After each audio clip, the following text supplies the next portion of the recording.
Bom dia, gentes! Vamos para a nossa leitura de hoje, que é Mateus capítulo 9. Jesus cura um paralítico. Entrando Jesus num barco, atravessou o mar e foi para sua cidade. Alguns homens trouxeram-lhe um paralítico deitado em sua maca. Vendo a fé que eles tinham, Jesus disse ao paralítico: Tenha um bom ânimo, filho. Os seus pecados estão perdoados. Diante disso, alguns mestres da lei disseram a si mesmos: Este homem está blasfemando. Conhecendo Jesus seus pensamentos, disse-lhes: Por que vocês pensam maldosamente em seus corações? Que é mais fácil dizer: Os seus pecados estão perdoados, ou levante-se e ande?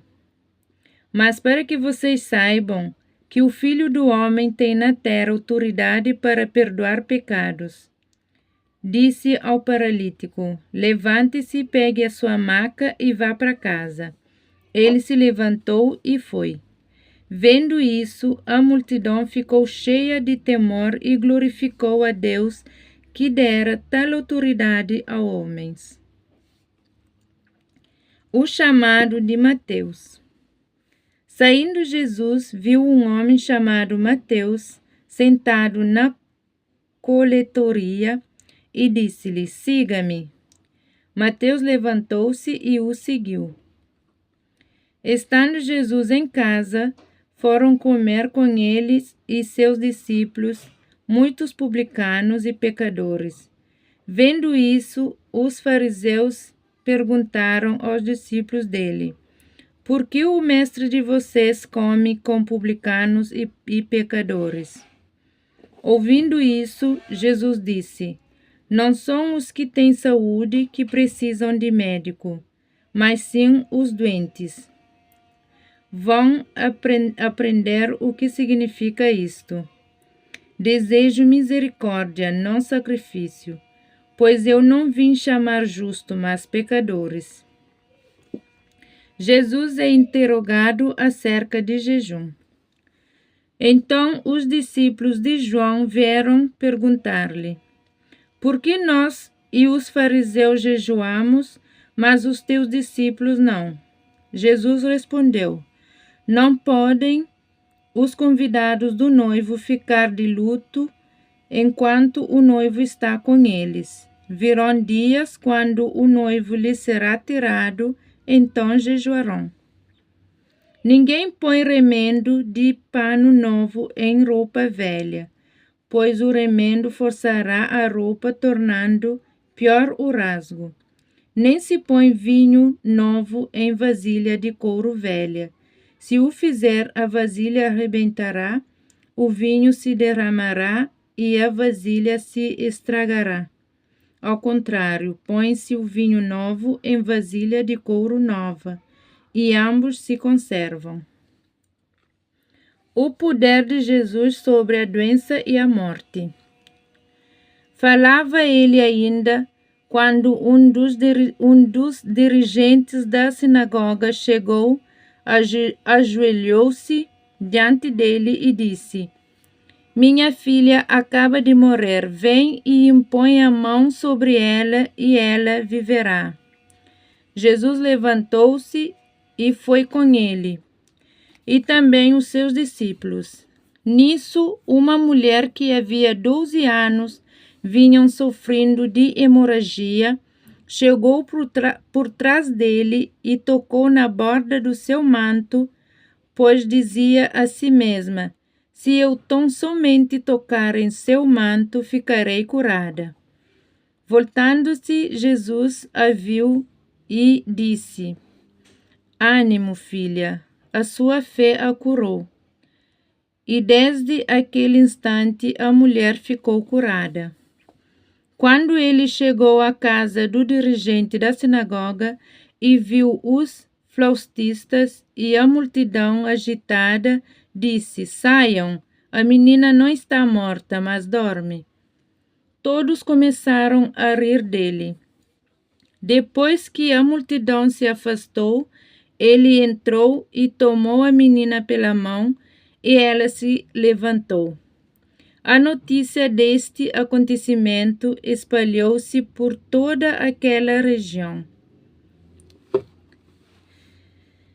A cura de 2 cegos e 1 mudo.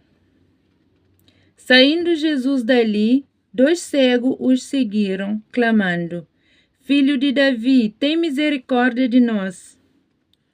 Entrando ele em casa, os cegos se aproximaram e ele lhes perguntou: Vocês creem que eu sou capaz de fazer isso? Eles responderam: Sim, Senhor. E ele, tocando nos olhos deles, disse: Que lhes seja feito segundo a fé que vocês têm. E a visão deles foi restaurada. Então Jesus os advertiu severamente: Cuidem para que ninguém saiba disso. Eles, porém, saíram e espalharam a notícia por toda aquela região. Enquanto eles se retiravam, foi levado a Jesus um homem endemoniado que não podia falar. Quando o demônio foi expulso, o mudo começou a falar. A multidão ficou admirada e disse: Nunca se viu nada parecido em Israel. Mas os fariseus diziam: É pelo príncipe dos demônios que ele expulsa demônios. Poucos são os trabalhadores. Jesus ia passando por todas as cidades e povoados, ensinando na sinagoga, pregando as boas novas do reino e curando todas as enfermidades e doenças. Ao ver as multidões, tive compaixão delas, porque estavam aflitas e desamparadas, como ovelhas sem pastor. Então disse aos seus discípulos: A colheita é grande, mas os trabalhadores são poucos. Peçam, pois, ao Senhor da colheita que envie trabalhadores para a sua colheita. Salmo 43. Faze-me justiça, ó Deus, e defende a minha causa contra um povo infiel. Livra-me dos homens traidores e perversos, pois tu, ó Deus, és a minha fortaleza. Por que me rejeitaste? Por que devo sair vagueando e pranteando, oprimido pelos inimigos? Envia a tua luz e a tua verdade, elas me guiarão e me levarão ao teu santo monte, ao lugar onde habitas. Então irei ao altar de Deus, a Deus, a fonte da minha plena alegria. Com a harpa te louvarei, ó Deus, meu Deus. Por que você está assim tão triste, ó minha alma? Por que está assim tão perturbada dentro de mim? Põe a sua esperança em Deus, pois ainda o louvarei. Ele é o meu Salvador e o meu Deus. Palavra da salvação. Glória a vós, Senhor. Esse é o salmo de hoje, gente, e a leitura também. Fiquem com Deus. Que Jesus nos abençoe todos. Beijo.